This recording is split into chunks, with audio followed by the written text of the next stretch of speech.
어린 아이, 청소년, 이 주일학교 학생이 이런 얘기를 해요. 뭐 질문을 한 것도 아닌데 그냥 지나가면서 이렇게 이야기를 합니다. 나중에 부자가 됐으면 좋겠다. 뭐 어린 아이의 주일학교 학생이지만 뭐 철없는 이야기라고 여겨질 수 있으나 그 아이의 바람이 뭔지 느껴지시죠? 그 한 아이의 바람이지만 결코 그 한 아이로만 끝나는 것이 아니라 모든 사람들, 나이가 어리든지 많든지 간에 그 물질, 소유, 어떤 이 세상의 풍요, 이것에서 떠나지 않는 것을 우리가 깨닫게 되어집니다. 그 아이가 그걸로만 끝나지 않고 보태서 이야기를 합니다. 일하지 않고 부자가 됐으면 좋겠다. 별로 놀라지도 않으시네. 저는 그 얘기 듣고요, 이 어린 아이가 꿈이라고, 자신의 미래라고 꿈꾸는 게 이와 같다라는 거예요. 일하지 않고 부자가 되면 좋겠다. 뭐 철없는 이야기라고, 그냥 아이의 이야기라고 우리가 웃으며 지나칠 수는 있지만 상당히 우리에게 두려운 마음을 주게 됩니다. 왜 그렇습니까? 세상이 주는 영향력이 너무나도 크게 나타나는 거예요. 학교에서나 부모들이 아이들에게 넌 돈 많이 벌어야 돼 이렇게 가르친 적이 없는데 이 아이들의 꿈이, 이 아이들의 미래가 뭘로 연결이 됩니까? 자연스럽게 부자, 돈 많이 버는 것, 그냥 세상의 가치가 많이 쏟아지는 것이 많으면 많을수록 좋다고 여겨지는 시대에 살아가는 거예요. 아이들의 꿈이 돈으로 연결이 됩니다. 그게 지금 우리가 키우고 있는, 우리 다음 세대를 만나고 있는 시대의 현실이에요. 현실. 그게 아이들뿐만 아니라 대학생, 앞으로 이 사회에 진출하면서 일을 해야 되는, 이 사회에 진출하는 우리 청년들도 마찬가지로 끊임없이 고민이 뭡니까? 어디에 가서 연봉을 더 받을 것인가? 내 가치가 내 연봉을 통해서 어떻게 드러나게 될 것인가? 그 가치가 나중에는 나에게 어떠한 혜택, 유익을 줄 것인가에 대한 고민이 끊어지질 않습니다. 공부를 하는 아이들은 어떠한 일을 해서 돈을 벌 것인가, 실제로 이 사회에 진출해서 일을 하고 있는 친구들은 언제 돈을 벌 것인가에 대한 물질과 이 소유에 대한 내용들이 끊임없이 영향력으로 나타나는 것을 우리가 경험하게 되어져요. 뿐만 그런 것이 아니라 그 아이들의 평가가 무엇으로 나타납니까? 물질과 연결이 되어져 있습니다. 여러분 이런 얘기 들으셨죠? 어느 집은 잘 사는 것 같아. 우리 아이들이 가끔 이야기하다가 누구누구 친구네 집은 잘 살아 이렇게 이야기를 해요. 여러분 잘 산다고 했을 때의 기준이 뭡니까 여러분? 그 가정은 자녀와 부모가 화목하구나, 많은 시간을 보내면서 정말 아름다운 가정을 이루고 있구나 이렇게 생각이 드십니까? 우리는 믿음이 있으니까 교회도 잘 다니고 예배도 잘 드리고 그래도 그 가정이 신앙 안에서 아름다운 가정을 잘 세우며 잘 살고 있구나 이런 생각이 드시나요 여러분? 어느 가정은 잘 살아 라고 했을 때 여러분이 드는 생각은 뭐예요? 어떠한 기준이 이 가치의 기준이 됩니까? 뭐예요? 이렇든 저렇든 우리가 알고 있는 상식적으로는 재정적인 내용이에요. 잘 산다고 했을 때는 그 집이 부자라는 개념이 포함되어져 있는 거예요. 우리가 생각하는 가치가, 우리가 생각하는 기대가 포함되어져 있는 것이 아니라 누구 집은 잘 산다 이 표현은 재정적인 영향을 기준으로 이 집은 부자야 이런 내용이에요. 그렇지 않습니까? 한 가정의 평가의 기준이 재정으로, 물질로, 소유로 나타나고 있다는 거예요. 한 사람의 평가도 마찬가지입니다. 이 사람은 능력이 있어, 이 사람은 재능이 있어 이렇게 표현을 했을 때 그 기준이 뭡니까 여러분? 뭐 나름대로는 여러 가지 기준을 우리가 생각할 수 있지만 일반적으로 이 사람은 능력이 있구만 이렇게 표현되어지는 건 뭐예요? 나름대로는 그 뒤에 따라오는 긍정적인 효과, 재능, 이 소유의 내용들이 다른 사람과 비교했을 때 다르다라는 거예요. 그 재능을 통해서 표현되어지는 기준점은 뭡니까? 물질이에요, 물질. 이런 내용을 통해서 우리가 가만히 생각해 보면 자연스럽게 우리가 생각하고 자연스럽게 우리의 고개가 가는 곳이 어디입니까? 세상 속에 살아가고 있는, 아무리 우리가 하나님을 믿고 하나님을 예배한다고 하여도 물질의 내용에서는 자유롭지 않은 거예요. 사람의 평가, 가정의 평가, 또 여러 가지 미래에 대한 여러 가지 고민과 생각의 진로를 펼쳐나갔을 때에 크게 영향을 주는 게 물질입니다. 물질. 그게 세상에 속해서 살아가고 있는 우리가 부인할 수 없는 저의 모습이고 여러분의 모습인 거예요. 그런 모습 속에 오늘 본문은 무엇을 우리에게 강조하냐면 지난주에 우리가 살펴보았던 대로 코이노니아예요. 하나됨의 가치를 이야기하는 거예요. 서로는 다르지만 다른 모습을 통해서 어떻게 됩니까? 아름답게 동역을 해서 하나님이 원하시는 하나됨의 모습을 비춰주신다라는 거. 이 하나라는 의미를 저는 이렇게 표현하고 싶은데, 신비로운 연합이라는 표현을 쓰고 싶어요. 너무 달라요. 남자와 여자가 다르고 어린아이와 어른이 다르고 서로의 성별이 같다 할지라도, 비슷한 나이라 할지라도 너무 다른 기질로 인해서 서로 다른 것을 너무나도 절실히 깨닫게 되어집니다. 그럼에도 불구하고 성경은 우리에게 이야기하는 게 하나라는 거예요. 하나. 요한복음 17장 20절에서 23절, 예수님이 자신의 상황을 빗대어서 이렇게 표현을 하거든요. 여러분 한번 같이 읽기를 원해요. 요한복음 17장 20절에서부터 23절의 말씀입니다. 한번 같이 읽어볼까요? 함께 있습니다. 시작. 내가 비옵는 것은 이 사람들만 위함이 아니요 또 그들의 말로 말미암아 나를 믿는 사람들도 위함이니, 아버지여, 아버지께서 내 안에 내가 아버지 안에 있는 것 같이 그들도 다 하나가 되어 우리 안에 있게 하사 세상으로 아버지께서 나를 보내시는 것을 믿게 하옵소서. 22절 23절입니다. 내게 주신 영광을 내가 그들에게 주었사오니 이는 우리가 하나가 된 것 같이 그들도 하나가 되게 하려 함이니이다. 곧 내가 그들 안에 있고 아버지께서 내 안에 계시어 그들로 온전함을 이루어 하나가 되게 하려 함은 아버지께서 나를 보내신 것과 또 나를 사랑하신 같이 사랑하는 것을 세상으로 알게 하려 함이로소이다. 굉장히 긴 이야기지만 복잡합니다. 다양합니다. 그럼에도 불구하고 선명합니다. 뭐가 선명해요? 하나라는 단어가 선명해요. 하나. 성부 하나님, 성자 하나님, 성령 하나님, 삼위의 일체라는 이 하나님에 대한 설명을 우리의 이성이, 우리의 이 설명이 충분히 그것을 담아낼 수가 없어요. 그럼에도 불구하고 신비로운 연합, 삼위지만 하나됨, 하나지만 삼위로 존재하는 하나님의 가치를 비교해서 이야기를 합니다. 우리처럼, 우리가 하나인 것처럼 뭐예요? 우리로 하여금 하나가 되게 하셨다라는 거예요. 한번 보십시오. 서로를 한번 보십시오. 앞뒤 좌우 한번 보세요. 빨리 보세요. 보세요. 눈, 코, 입, 남녀, 이 나이의 차이 서로 다릅니다. 그렇죠? 그럼에도 불구하고 너무 달라. 결혼한 부부는 이 긴 시간만큼 무엇을 깨닫습니까? 정말 나랑 다르다. 이걸 깨달아요. 그럼에도 불구하고 신비로운 연합으로 하나됨의 은혜의 가치를 우리에게 가르쳐 주시는 거예요. 그게 지난주에 우리가 살펴봤던 코이노이니아거든요. 서로 다르지만 그럼에도 불구하고 같이 존중하며 도우며 아름다운 사역을 이루는, 한 몸을 이루는 가치를 우리가 지키자, 그 이야기를 지난주에 했다면 이 모든 가치를 끝내고 10절의 말씀이 권해서 이야기를 합니다. 그럼에도 불구하고 이거 한 가지만 기억해라. 이 한 가지를 기억할 때 그 사람이, 이 바울이 이걸 들었을 때 뭐라고 이야기합니까? 맞다고, 그거 나도 알고 있다고, 내가 그것을 힘써 지키고 있다고 이야기하며 강조와 반복이 그곳에 10절에 나타나는 거예요. 코이노이니아라는 이 하나의 가치를 이야기하면서 또 하나 당부하며 강조해서 이야기를 합니다. 그게 뭡니까? 10절의 말씀이에요. 10절의 말씀 같이 읽도록 하겠습니다. 함께 있습니다. 다만 우리에게 가난한 자들을 기억하도록 부탁하였으니 이것은 나로 본래부터 힘써 행하여 왔노라.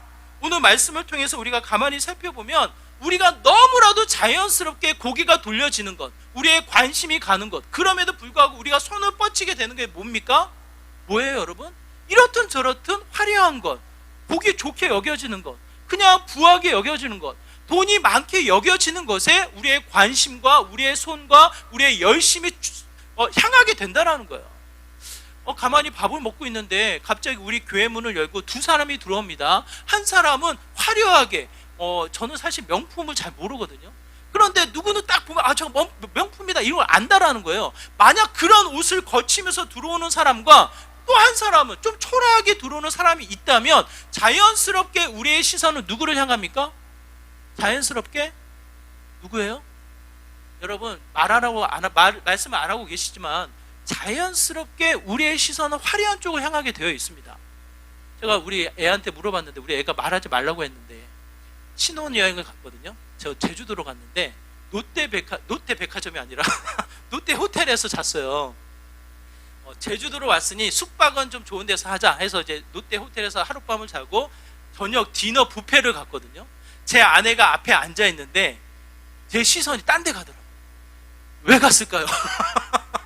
정말 화려한 불꽃 쇼가 왼쪽에서 진행이 되고 제 아내는 이 앞에 앉아 있는데 오른쪽 출구가 있었거든요. 오른쪽 출구에서 사람이 들어오는데 빛이 나더라고요.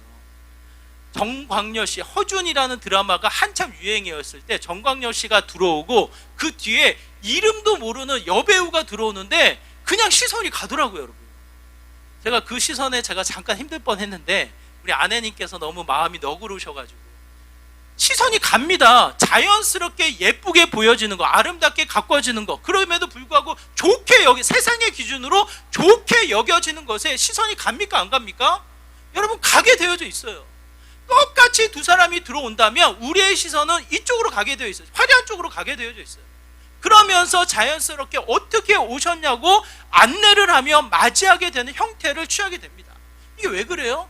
우리의 죄된 근성이 세상 속에 살아가다 보니까 우리 아이들이 부자가 되고 싶어요 외치는 것처럼, 직업을 구할 때 자연스럽게 연봉을 생각하는 것처럼 자연스럽게 우리의 시선과 관심은 화려한 쪽으로 갈 수밖에 없다라는 거예요. 그러다 보니까 코이노이냐라는 이 하나됨의 가치를 손 붙잡고 함께 이 공감하며 악수를 청하며 이야기를 하는 그 순간에도 또 한 번 당부를 합니다. 당부의 이야기를 듣고 또 한 번 마음을 써서 이야기하라. 힘써 내가 그것을 행하고 있느라고. 그게 뭡니까? 가난한 자를 기억해야 한다라는 거예요. 가난한 자를 기억하고 어떻게 해요? 힘써. 그냥 가만히 있으면 그게 되는 게 아니라 힘써서 그 가난한 자를 위해 지켜 행하는 자의 모습이 될 수밖에 없다라는 것을 이야기하는 거예요. 이 10절의 말씀이 또 한 번 우리에게 강조하는 것은 무엇이냐면 얼마나 우리의 자연스럽게 세상을 향해서 세상의 성공, 세상의 화려함, 세상의 물질에 마음을 빼앗기며 살아가고 있는지, 그 자리에 오늘 10절의 말씀이 또 한 번 우리에게 당부가 되어지고 또 한 번 우리에게 도전이 되어지는 분명한 말씀이 되어야 한다는 거예요. 그게 뭡니까? 가난한 자를 기억하며 그들을 위해서 힘써 행하는 자가 되어야 한다. 이 가치는 그냥 갑자기 오늘 본문에서 나타난 것이 아니라 그냥 착하게 살자, 그 가치를 이야기하는 것이 아니라 하나님이 주신 말씀에 대한 주된 핵심입니다. 하나님이 우리에게 보여주실 때 주된 말씀의 가치를 뭐라고 이야기하냐면 이사야서 61장 1절의 말씀인데요, 이렇게 기록되어져 있습니다. 우리 한번 같이 볼까요? 이사야서 61장 1절 같이 읽겠습니다. 시작. 주 여호와의 영이 내게 내리셨으니 이는 여호와께서 내게 기름을 부으사 가난한 자에게 아름다운 소식을 전하게 하려 하심이라. 나를 보내사 마음이 상한 자를 고치며 포로된 자에게 자유를, 갇힌 자에게 높임을 선포하며. 하나님이 이사야 선지자를 통해서 하나님의 마음을 보여주실 때에 하나님이 약속한 그 순간, 그때에 그 사람을 통해서 무엇을 하신다? 가난한 자를 찾아갈 것이다. 여기에서 가난하다고 해서 이 세상의 기준으로 돈이 많다 적다, 부하다, 소유가 적다, 이런 개념으로 생각할 것이 아니라 마음의 가난한 자를 생각하는 거예요. 그냥 이 가난한 자를 향해서 하나님은 어떻게 하십니까? 관심을 가지시며 그들을 향해서 회복시키기 위해 애를 쓰시는 분이 하나님이시라는 거예요. 이 말씀을 누가 적용해서 이야기를 하시냐면 예수님께서 그대로 이 말씀을 가지고 오셔서 말씀하십니다. 누가복음 4장 18절 19절의 말씀이에요. 같이 읽겠습니다. 시작. 주의 성령이 내게 임하셨으니 이는 가난한 자에게 복음을 전하게 하시려고 내게 기름을 부으시고 나를 보내사 포로된 자에게 자유를, 눈먼 자에게 다시 보게 함을 전파하며 눌린 자를 자유롭게 하고 주의 은혜의 해를 전파하게 하려 하심이라 하였더라. 여기에서 나는 예수님이에요. 예수님을 또 한 번 예수님 스스로가 이 말씀을 적용해서 이야기하십니다. 내가 보냄받은 이유, 내가 성령의 충만함으로 이 땅에서 주어진 사역의 내용이 무엇으로 나타난다? 뭐라요? 가난한 자를 찾아간다는 거예요. 그들에게 아름다운 복음, 아름다운 소식을 전하는 게 예수님의 주된 목적이라는 거예요. 우리가 생각했을 때 이런 분들이 계셔요. 또 목사님들도 이 세미나를 하시면서 이런 분들이 계셔요. 교회의 부흥을 위해서, 교회의 성장을 위해서는 이런 사람을 잡아라, 이런 게 있어요. 이 지식인층, 기업인, 나름대로는 교회 이 한 사람이 10가지, 100가지 일을 할 수 있는 능력 있는 사람을 잡아라, 이렇게 표현을 해요. 근데 여러분, 이게 세상의 기준입니까? 말씀의 기준입니까? 말씀의 기준은 그렇게 이야기하고 있지 않다고요. 예수님이 보여주신 삶의 본은 뭡니까? 그 당시의 능력자, 그 당시에 힘 있는 자, 그 당시에 지도자들을 찾아가서 이야기하지 않습니다. 철저하게 예수님이 보여주신 공생의 이 3년의 시간을 통해서 나타나는 것은 약한 자, 가난한 자, 궁핍한 자, 그 누군가의 도움 없이는 살 수 없는 그와 같은 연약한 자들을 누가 찾아가셔요? 예수님이 찾아가신다는 거예요. 예수님이 자신의 모습이 어떠한지를 우리에게 소개하실 때 이렇게 소개하셔요. 여기서 한번 생각해 보세요. 예수님, 만약 내가 예수님이라면 나를 소개할 때 뭐라고 소개하겠어요, 여러분? 나는 하나님의 아들이요, 하나님의 권능과 능력을 가지고 있지만 그것을 잠시 내려놓았다. 뭔가 자신의 있는 것을 비우고 자신의 존재와 현 모습을 나타내지 않겠습니까? 그런데 자신을 드러낼 때 이렇게 소개를 합니다. 고린도후서 8장 9절 우리 같이 읽어볼게요. 고린도후서 8장 9절 같이 읽습니다. 시작. 우리 주 예수 그리스도의 은혜를 너희가 알거니와 부유하신 이로써 너희를 위하여 가난하게 되심은 그의 가난함으로 말미암아 너희를 부유하게 하려 하심이라. 뭐라고 이야기합니까? 예수님의 모습을 소개하기를, 예수님의 모습을 드러내기를 뭐라고 이야기해요? 하나님의 권위, 하나님의 능력, 이 땅에서 못할 것이 없는 전능자로 표현하는 것이 아니라 뭐예요? 가난한 자예요. 우리는 가난한 자에게 관심이 많지 않습니다. 많지 않아요. 아까 집사님이 기도하실 때 정말 이런 적 처음이시거든요. 용기를 내셨다, 저는 그렇게 생각을 합니다. 왜 그래요? 잊혀질까 봐. 한 주가 지나서 그냥 이 사람들에 대한 여러 가지 소식들로 인해서 마음 태우며 언제 꺼질까 우리가 그 고민을 하다가 함께 기도하다가 한 주가 또 다른 일로, 다른 이슈로 채워지니까 그것이 덮일까 봐 두려운 마음에 그 연약한 자들을 위해서 기도해야 되지 않겠냐고 그 마음을 토한 것이 아닐까, 저는 그렇게 생각을 해요. 왜 그렇습니까? 쉽게 잊어버린다니까요. 우리가 순간 보여질 때는 안타까워하지만 손이 뻗기가 쉽지 않다니까요. 가난한 자들에 대해서 이야기 들을 때는 눈물을 흘리지만 그 눈물이 어느새 바뀌어버려서 웃음소리로 잊어버리고 또 다른 세상의 가치로 바쁘게 쫓겨 살아가는 게 우리들의 모습이라니까요. 성경이 그래서 우리에게 하나의 가치를 이야기하며 또 당부하며 또 한번 힘써 이야기하며 우리에게 말씀하는 거 아니겠습니까? 뭐예요? 예수님이 가난한 자로 오셨다라는 거예요. 모든 부함, 모든 능력이 보여지지 않는 그냥 초라한, 그 누군가가 스쳐 지나갔을 때는 알아보지 못할 정도의 초라한 모습으로 이 땅에 오셔서 그를 통해서 어떻게 됩니까? 우리가 지금 이와 같은 부유한 삶을 살아가고 있는 거예요. 언제 그랬냐는 듯이 이 옛 시간을 우리가 잊어버리고 그냥 앞에 보여지는 일로 인해서 근심하며 두려워하며 세상에 쫓겨 살아갈 것이 아니라 또 한 번 예수님이 어떠한 모습으로 오셨고 예수님이 펼쳐진 사역이 어떠한 사역인지를 다시 한번 살피라는 거예요. 여러분, 우리는 기대합니다. 예수님은 믿음으로 말미암아 성공하기를, 예수님은 믿음으로 말미암아 주어진 일들이 형통하기를, 그 형통의 개념이 뭐예요? 부자 되기를 기대하는 거잖아요. 우리가 결국 그거 아니겠어요, 여러분? 근데 여러분, 성경은 부자 된다는 얘기 안 해요. 그런 얘기가 없어요. 여러분, 부자 되려면 우리 산속에 계신 분들을 찾아가야 되지 않아요? 교회에서는 부자라는 얘기가 나오지 않아요. 오히려 부자는 천국에 들어가기가 더 어렵다라고 이야기해요. 안 된다가 아니라 어렵다라고 이야기해요. 부정적으로 이야기한단 말이에요. 그러면서 당부하고 또 한 번 강조해서 우리에게 말씀하신 것은 가난한 자를 기억해요. 가난한 자. 예수님이 그렇게 오셨기 때문에 그 자를 기억하라고 성경 우리에게 권하여 이야기합니다.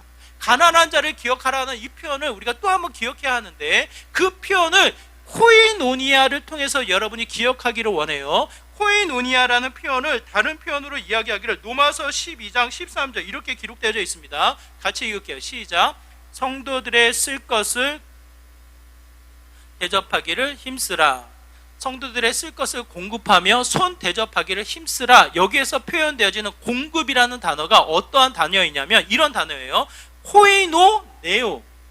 코이노니아, 아까 지난주에 우리가 살폈던 코이노니아, 교제, 친교, 사귐, 성도 안에서의 이 친밀함, 서로 도와가며 하나됨, 다르지만 하나됨을 이루어 나가는 코이노니아라면, 이 로마서 12장 13절에서 그 단어가 조금 바뀌어서, 같은 어원에서 조금 바뀌어서 다른 의미로 표현되어지는데, 그게 뭐냐면 공급이라고 번역되어져 있어요. 이 번역을 좀 쉽게 이야기하면 나눔이에요. 나눔. 내가 가지고 있는 것을 어떻게 합니까? 나만 가지고 있고 우리 애만 남겨줘야지, 이것이 아니라 내가 가지고 있는 게 많든지 적든지 그게 중요하지 않아요. 성경에서는 내가 가지고 있는 걸 쌓아놓은 다음에 그것을 나중에 남겨라, 이렇게 이야기하지 않아요. 전에도 제가 얘기했지만 한 친구가 독수리 오형제라고 제가 부르는데, 고등학교 때 5명 친구거든요. 그 친구 한 명이 착해요. 대학도 안 가고 열심히 돈을 벌어가지고 하여튼 나름대로는 자신의 어떤 영역을 구축한 친구예요. 그 친구가 맨날 했던 말이 뭐냐면, 나는 돈을 많이 모아가지고 고아원을 할 거라고, 사회에 기부하고 사회에 선한 일을 하기 위해서 지금은 돈을 많이 모아야 한다고 그 이야기를 하더라고요. 제가 늘 그 얘기 들을 때마다 대놓고 말은 못하고 속에서 그게 언제일까, 그 기준이 너무 막연하잖아요. 그게 언제일까 그 생각을 한단 말이에요. 지금도 열심히 돈 모으고 있습니다. 고아원 안 차려요. 세상의 사람들은 그렇게 이야기하는지 모르겠으나 성경은 그 가치를 이야기하지 않아요. 뭡니까? 주어진 만큼, 가지고 있는 만큼, 내가 소유하는 만큼 쪼개서 나누는 거예요. 그것이 곧 코이노니아, 아름다운 관계를 유지해 나가는, 하나님의 교회를 세워나가는 또 하나의 방식인 것을 이야기합니다. 내가 가지고 있는 것을 나만 쓰고 우리 가족만 쓰고 내가 좋아하는 사람만 쓰는 것이 아니라 정말 가난한 자들을 기억하며 그들을 통해서 어떻게 해요? 코이노네오, 함께 나누는 삶이 된다라고 성경은 우리에게 말씀하고 있다는 거예요. 히브리서 13장 16절에서도 동일하게 이야기합니다. 한번 같이 읽어볼까요? 함께 했습니다. 오직 선을 행함과 서로 나누어 주기를 잊지 말라. 하나님은 이 같은 제사를 기뻐하시느니라. 여러분 독특하지 않습니까? 여러분이 생각하는 제사, 여러분이 생각하는 예배, 여러분이 생각하는 찬양, 여러분이 생각하는 기도가 뭡니까 여러분? 뭐예요? 예배, 11시에 예배, 2부 예배 드리는 거. 예배 2부 예배 못 드리면 1부 예배라도 드려야지. 이거 말고 혹여나 이 밖에 있으면 영상 예배라도 드려야지. 예배, 11시 예배, 이게 예배입니까 여러분? 여러분 그거 예배 아닙니다 여러분.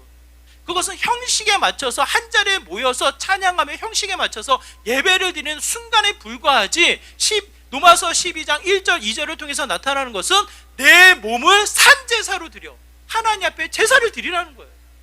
내 일상이, 내 삶이 제사가 하나님을 예배하는 삶이 되어야 하는데, 그 모습이 히브리서 13장 16절에서 뭐라고 이야기합니까? 서로 나누어 주어 내 삶의 가치를 잊지 않고 가지고 있는 것을 나누어서 어떻게 합니까? 아름다운 예배를 섬겨나가는 형태를 취하게 된다는 거예요. 여러분의 가정이, 여러분의 직장이, 여러분의 사회가, 여러분의 모든 활동 중에 내가 가지고 있는 걸 나누는 그 순간이 뭡니까? 하나님이 기뻐하는 예배의 자리가 된다는 거예요. 종이 이 임금이 만났을 때에 나를 이렇게 섬겼노라고 종을 세워나갈 때 종이 깜짝 놀라잖아요. 내가 언제 섬겼습니까?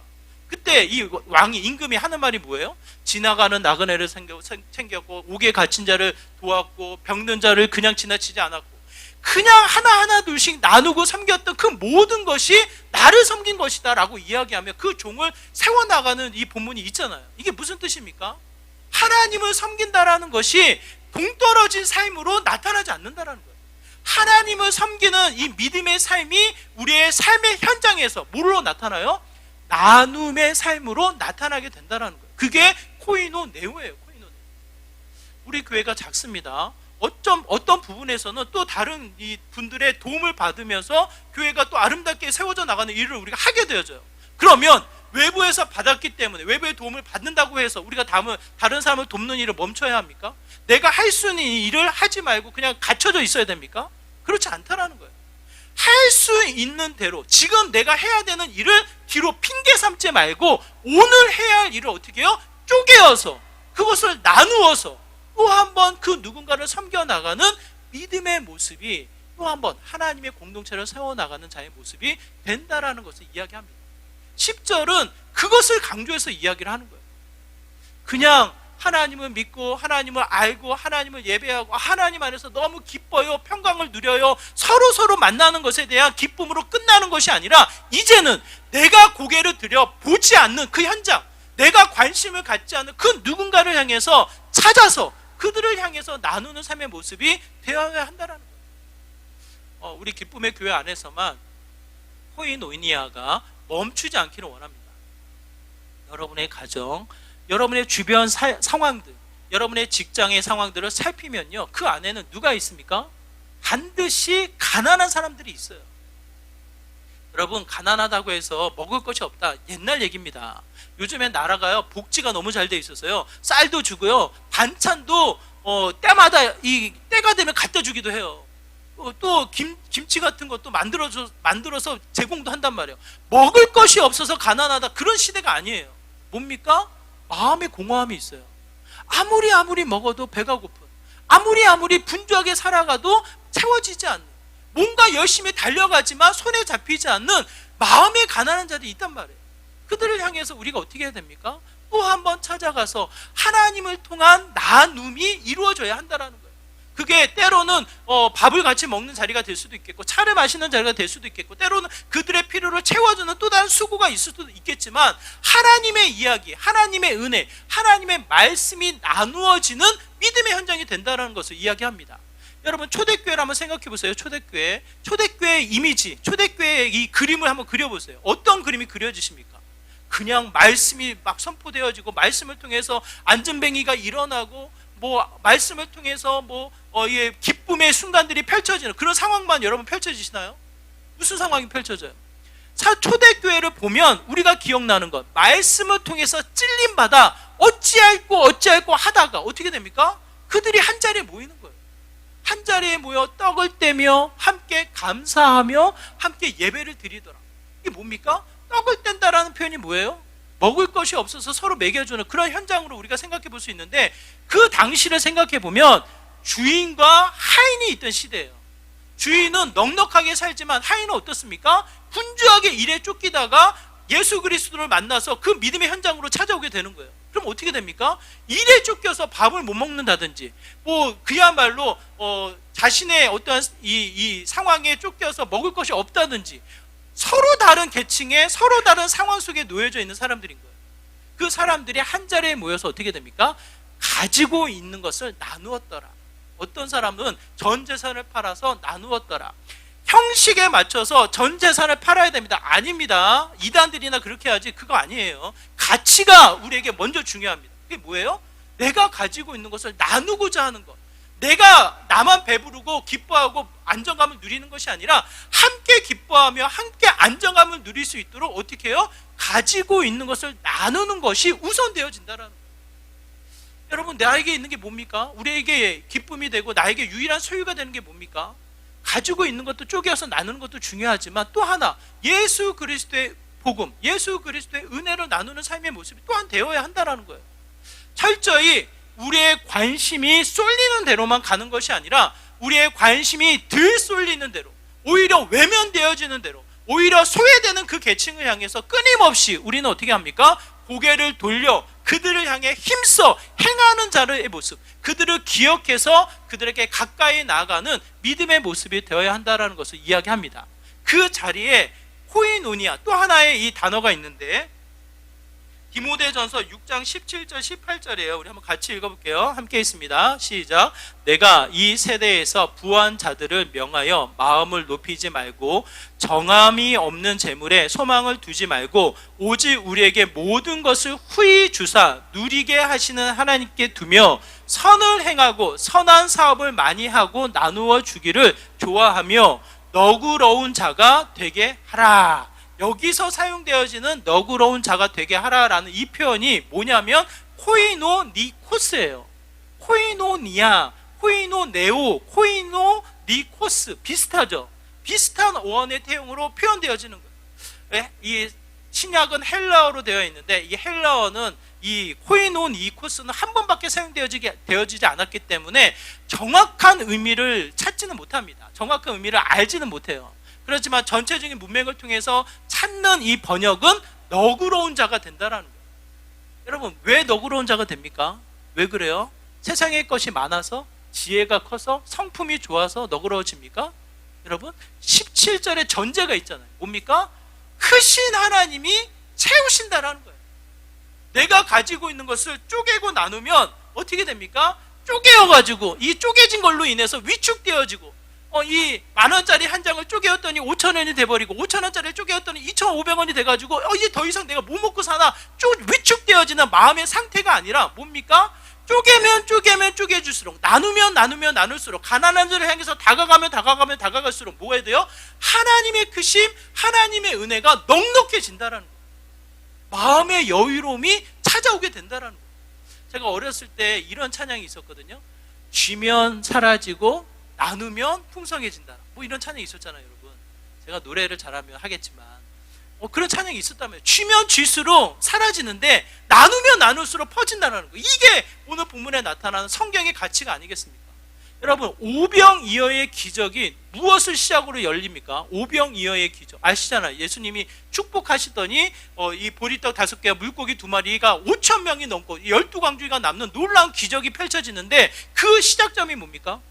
요한복음 6장 9절이에요. 우리 한번 같이 읽어볼까요? 함께 있습니다. 시작. 여기 한 아이가 있어 보리떡 5개와 물고기 2마리를 가지고 있나이다. 그러나 그것이 이 많은 사람에게 얼마나 되겠사옵나이까? 여러분 생각해 보십시오. 어린 아이가 어린 마음에 숨기고 있다며, 이거 나만 먹어야지. 제가 이 아이의 마음을 제가 너무 잘 알거든요. 우리 집이 삼형제니까, 형님이 둘이니까 뭐 하나 꺼내놓으면 제 입에 들어오기가 힘들어요. 꽁꽁 숨겨놓는단 말이에요. 근데 우리 큰형님은 꼭 숨겨놓은 걸 또 찾아 먹어. 그럼 얼마나 속상해. 그러니까 이게 숨기는 자 찾는 자, 이게 늘 있었거든요. 그러니까 이 아이가 만약 숨겨놓고 이걸 꺼내놓지 않는다면 어떻게 되겠냐고요. 이 아이가 이것을 꺼내놨을 때, 나 이거 있는데요, 무슨 생각, 이걸 주려고 얘기를 했는지 알 수는 없지만 한 아이가 가지고 있다는 것을 보여준 거예요. 보리떡 5개와 물고기 2마리, 그것을 달라고 했을 때 그 아이가 또 준 거 내민 거예요. 그때 무슨 일이 벌어집니까? 오병이어의 기적이 펼쳐지게 됩니다. 우리가 나눈다고 해서, 우리가 가지고 있는 것을 그 누군가를 돌보고 살핀다고 해서 우리가 위축되어지고 우리가 점점점 더 힘들어지는 그런 삶의 모습이 아니라, 넉넉해지는 하나님의 은혜로 말미암아 넉넉해지는 그 은혜가 임하게 된다라는 거예요. 저는 우리 기쁨의 교회도 충분히 그 은혜를 누리고 있지 않을까 싶어요. 제가 잘 쓰거든요. 제가 꽁꽁 이게 아낀다고 아끼는 편이지만 사역에 있어서는 정말 잘 쓰거든요. 근데 그때마다, 일마다, 때마다 무슨 일이 생깁니까? 넉넉해지는 거예요. 보여주시는 만큼, 주신 만큼 한 걸음 한 걸음 가다 보면 그냥 제가 했다, 우리가 했다 이렇게 말할 수 없을 정도로 더 크게 일하시는 하나님의 일을 보게 되어집니다. 그때 우리가 고백하는 건 뭐예요? 크신 하나님, 넉넉하신 하나님, 우리로 하여금 위축되지 않게 하신 하나님을 경험하게 되는 거예요. 그게 성경을 통해서 우리에게 뭐라고 이야기합니까? 너그러운 자가 된다라고, 우리로 하여금 넉넉한 자가 되게 한다라고 성경 우리에게 말씀하고 있습니다. 여러분, 가난한 자를 기억해서 그들을 위해 힘써 행하는 자의 모습, 이것은요, 해도 그만 안 해도 그만, 그게 아닙니다. 여러분, 하나의 가치를 통해서 우리에게 주어진 그 은혜를 누리며 또 한 번 당부하고 또 한 번 힘써야 될 가치인 것을 강조해서 우리에게 이야기하는 거예요. 그러므로 때로는 콩 한 조기 놓여진다 할지라도 쪼개어서, 이게 얼마나 성에 차겠나, 쪼개어서 그것을 같이 나누는 자의 모습이 되어야 한다는 것이고, 정말 불편하고 정말 이 같이 하기에는 너무 이 다른 모습 때문에 이 힘겨움이 주어진 사람들이 있다 할지라도 또 한 번 우리가 섬겨나가는 믿음의 모습이 되어야 한다는 것을 이야기합니다. 저는 청주에 와서 끊임없이 장애인들에 대한 사역 해야 된다 이야기하지만 아직 못하고 있어요. 그 시작점이 하나님이 어떻게 열어주실지, 또한 우리가 어떤 필요를 어떻게 섬기며 나갈 수 있을지 정말 몰라요. 제가 너무 장애인 사역을 너무 잘 알고 있기 때문에 어설프게 시작할 수가 없거든요. 시작하면 확 가야 되기 때문에. 그래서 늘 기대하며, 때로는 하나님의 때를 살피며 끊임없이 기도하며 지금까지 달려가고 있거든요. 왜 그렇습니까? 이왕이면 좀 더 채우고, 좀 더 가꾸고 꾸미고, 좀 더 우리가 좀 누리는 이 현장을 누리면 너무 좋겠는데, 저는 이제 더 이상 그런 마음이 생기지 않아요. 필요의 요소를 채워줬으니 이제는 밖으로 나가야 된다. 저는 그렇게 생각하거든요. 그게 무슨 뜻입니까? 끊임없이 우리에게 주어진 축복의 통로, 하나님이 세우신 자리에 나누고 섬기며 하나님의 가치가 드러나는 영광의 자리가 있습니까? 없습니까? 있어요? 없어요? 여러분, 없다면 하나님을 부인하는 거예요. 왜? 하나님은 살아계시고 하나님은 여러분의 일상을 이끌어 나가시는 분이신데 왜 그 자리에 하나님이 세우시는 축복의 통로의 자리가 없겠습니까? 아직 내가 모르는 거지. 아직 내가 깨달지 못하는 거지. 아직 내가 내 배가 고파서 나만 배 채우다 보니까 주변을 살필 수가 없는 거죠. 여러분, 착각하지 마세요. 지금 여러분이 주변을 살펴봐도요, 내 도움, 내가 가지고 있는 것을 나눠야 하는 수많은 필요를 여기는 사람들이 너무나도 많습니다. 나만 부족하고 나만 가난한 사람이 아닌 거예요, 여러분. 지금 세움받은 그 자리에 충분히 여러분이 가지고 있는 것을 나눠야 하는 그 책임감이 저와 여러분에게 있어요. 그래서 이 예루살렘에 있는 유력자들은 이렇게 부탁을 합니다. 가난한 자들을 기억하라고. 바울은 그 말을 듣고 맞다고, 내가 그거를 힘써 행하고 있다고 이렇게 강조를 하는 거예요. 여러분, 우리의 관심사로 내가 갖고 싶은 거, 내가 누리고 싶은 거, 내가 가야 할 곳으로만 너무 신경을 쓰지 마시고, 어차피 여러분이 관심이 글로 있기 때문에 글로 가게 되어져 있어요. 거기에 조금 더 여유롭게, 누구를 통해서? 하나님의 채우심을 통해서 여유롭게 주변을 살피며 힘써 내가 가지고 있는 것을 나누어 보십시오. 하나 둘씩 나누다 보면요, 그 자리는 또 한편 하나님의 역사, 하나님의 일, 하나님의 뜻이 펼쳐지는 믿음의 현장이 됩니다. 저와 여러분이 그와 같은 삶으로 또 한번 가난한 자들을 기억하고 그들을 향해서 힘써 나아가는 저와 여러분의 복된 삶이 되기를 다시 한번 부탁을 드립니다. 그 삶이 넉넉한 삶이에요. 여유로운 삶이에요. 영광이 드러나는 삶입니다. 우리에게 허락되어지는 그한 삶으로 펼쳐져 나가시기를 주님의 이름으로 축원합니다. 말씀을 기억하시면서 우리 함께 기도하기 원해요. 하나님, 우리의 삶이 넉넉한 삶이 되길 원합니다. 하나님 앞에 주어진 모든 것을 나누며 또 한번 가난한 자들을 기억하며 그들에게 힘써 행함으로 말미암아 주님의 은혜가 넉넉히 임하여 나가는 믿음의 복된 삶이 되기를 소망합니다. 나의 관심으로만 멈추지 말게 하여 주시고, 주변을 살피게 하여 주시고, 아버지의 마음을 품게 하여 주시고, 가난한 자를 기억해서 힘써 행함으로 말미암아 또 한번 하나님의 넉넉함, 하나님의 여유를 누려나가는 믿음의 복된 삶 되게 하여 주시옵소서라고 이와 같은 마음으로 함께 기도하며 나가도록 하겠습니다. 기도합니다. 하나님 아버지, 이 시간 간절한 마음으로 기도합니다. 세상에 수많은 일들이 있음에도 불구하고 나의 관심, 나의 생각, 나의 여러 가지 일들은 지극히 편협적이고 선입견적인 그와 같은 모습이 아니었나 싶습니다.